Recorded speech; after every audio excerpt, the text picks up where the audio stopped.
guys. I'm Jacob from the University of Dundee. So this work focuses on the nuclei classification part of the pan-nuc presentation. But so what active learning is active learning is iteratively selecting data to be annotated via a human annotator in a loop. So obviously we spoke a lot about deep learning today and the requirements of how big the data set needs to be for deep learning. So what active learning can hope to do is to reduce the amount of data actually needed to train these models and reduce the number of annotations needed that can be expensive to gather, as it requires pathologist time to do so. So the method I proposed is for nuclei classification that looks at larger patches and extracts smaller patches,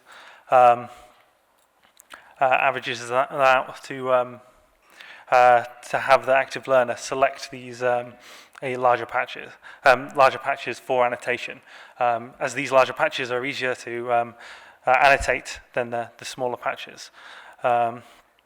So I've done some basic experiments using the colon cancer dataset from the University of Warwick, trained using a CNN trained by an adaptive gradient descent algorithm and early stopping.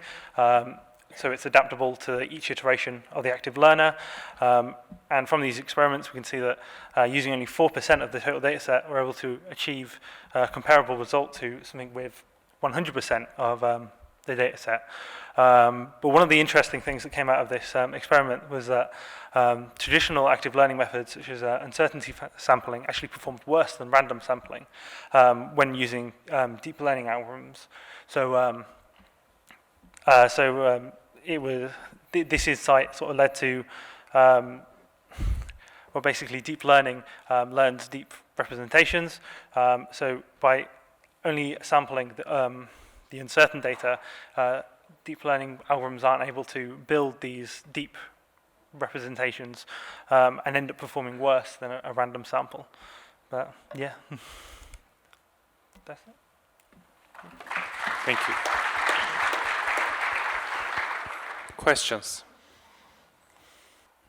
I guess your last remark's quite interesting, because what deep learning doesn't really do well is modeling uncertainty. So you can see how if you've got an active learning method where you're looking at using its uncertainty about its predictions in order to make decisions, you can see how that didn't work very well. So can you go into a bit more detail about how you discovered that and how that then changed the direction of the work you were doing?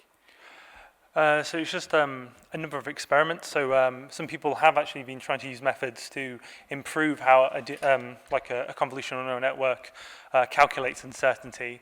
So there have been methods to better do this.